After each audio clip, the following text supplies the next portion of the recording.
హరే కృష్ణ అందరికీ. మనందరికీ తులసీదాస్ గారు హనుమాన్ చాలీసాని రచించారని తెలుసు. కానీ ఆయన హనుమాన్ చాలీసానే కాకుండా ఇంకా ఎన్నో రాశారు. ఆయన రామచరితమానస్, కరతావళి, గీతావళి, కృతావళి, దోహావళి, పార్వతీ మంగళ్, జానకి మంగళ్ లాంటి ఎన్నో కావ్యాలను రచించారు. అందులో ముఖ్యమైనవి రామచరితమానస్ ఇంకా హనుమాన్ చాలీసా. హనుమాన్ చాలీసా ఎంత పవర్ఫుల్లో మనందరికీ తెలుసు. అసలు ఈ హనుమాన్ చాలీసా రాని వాళ్ళు ఎవ్వరూ ఉండరు. చిన్నపిల్లలకి కూడా హనుమాన్ చౌపాయిలు 1-2 వచ్చే ఉంటాయి. హనుమాన్ చాలీసాలో 40 చౌపాయిలు ఉంటాయి. ఒక్కొక్క శ్లోకాన్ని ఒక్కొక్క చౌపాయి అని అంటారు. హనుమాన్ చాలీసా ఇప్పుడు ఎలా ఏర్పడిందన్న విషయాన్ని తెలుసుకుందాం. తులసీదాస్ గారు వారణాసిలో ఇప్పుడున్న తులసి ఘాట్ అనే ప్రదేశంలో ఒక ఆశ్రమం కట్టుకొని అక్కడ నివసించేవారు. ఆయన ఎంతో గొప్ప రామభక్తుడు. ఆయన రోజు రాములవారిని ధ్యానిస్తూ ఉండేవారు. రోజులానే ఆయన ఆ రోజు కూడా ధ్యానంలో ఉండగా అక్కడగా కొత్తగా పెళ్ళయిన వధూవరుల్లో వరుడికి మరణం సంభవిస్తుంది. అది చూసి ఆ అమ్మాయి బోరున విలపిస్తుంది.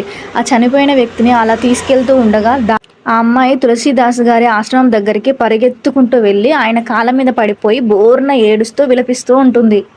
ఆయన కళ్ళు తెరిచి చూసి వెంటనే దీర్ఘ సుమంగళి భవ అని దీవిస్తారు. దీవించగానే పక్కనే ఉన్న వాళ్ళందరూ చూసి నవ్వుతారు. తులసీదాస్ గారు ఏమిటి నాయన, ఏమైంది, ఎందుకు మీరు అలా నవ్వుతున్నారు అనగానే వాళ్ళంతా, స్వామి, ఈ అమ్మాయి వాళ్ళ భర్త చనిపోయాడు, అతనిని పాడ మీద కట్టి శ్మశానానికి కూడా తీసుకువెళ్తున్నారు. ఈ అమ్మాయి అతన్ని బతికించమని నీకు మొరపెట్టుకోవడానికి వచ్చింది స్వామి, మీరేమో దీర్ఘ సుమంగళి భవ అని దీవించారు, ఇప్పుడు ఎలాగా అని వాళ్ళందరూ అడుగుతారు. అప్పుడు తులసీదాస్ గారు నవ్వి, నాయన, పలికింది నేను కాదు, రామచంద్రమూర్తి నాతో పలికించారు. ఆయన ఎందుకు అలా పలికించారో ఏంటో నాకు కూడా తెలీదు. ఏది ఆ శవం ఎక్కడుంది, పదండి అని చెప్పి వాళ్ళందరితో పాటు అతడు కూడా అక్కడికి వెళ్తాడు. ఆ శవాన్ని కిందికి దించి ఆ శరీరాన్ని కట్టిన తాళను విప్పమని చెప్తాడు. తన కమండంలోని కొన్ని నీళ్లను తీసి ఆ శవంపై చల్లి చెవిలో రామమంత్రాన్ని 3 సార్లు జపించగానే చనిపోయిన వ్యక్తి లేచి తిరిగి బతుకుతాడు.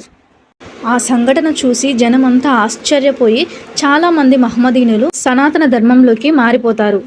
అక్బర్ చక్రవర్తి దగ్గరికి అతని కొలువులో పనిచేసే వ్యక్తి వెళ్ళి, ఇలా తులసీదాస్ అనే వ్యక్తి కనికట్టు చేసి చనిపోయిన వ్యక్తిని తిరిగి బతికించారు, చాలామంది మహమ్మదీయులు అది చూసి సనాతన ధర్మంలోకి మారారు అని చెబుతాడు. అలా చెప్పగానే అక్బర్కి కోపం వచ్చి వెంటనే ఆ తులసీదాస్ని బంధించి ఇక్కడికి తీసుకురమ్మని చెప్తారు. వాళ్ళు కూడా ఆయనను బంధించి తీసుకొస్తారు. అక్బర్ ఒకసారి ఇతడిని పరీక్షిద్దామని చెప్పి ఒక చనిపోయిన భటుడు శవాన్ని తీసుకొచ్చి అతడిని బతికించమని చెబుతారు. తులసీదాస్ గారు, ఇది ప్రదర్శన కోసం కాదు నాయన, ఆయుష్ తీరిపోయిందంటే ఎవరైనా మరణించవలసిందే అని సమాధానం ఇస్తాడు. దానితో అక్బర్కి కోపం వచ్చి ఇతడిని బంధించి కొరడాలతో కొట్టండి అని ఆదేశం జారీ చేస్తాడు. అలా చెప్పగానే అక్కడికి ఎక్కడి నుంచో కొన్ని వేల కోతులు గుంపులుగా అక్కడికి వచ్చి అక్బర్ని మొత్తం చుట్టుముడతాయి. అక్బర్ ఇతడు సామాన్యుడు కాదని అతడికి నమస్కరించి అతన్ని వెళ్ళిపోమని చెప్తాడు. తులసీదాస్ గారు వెళ్తూ ఉండగా అక్కడ ఒక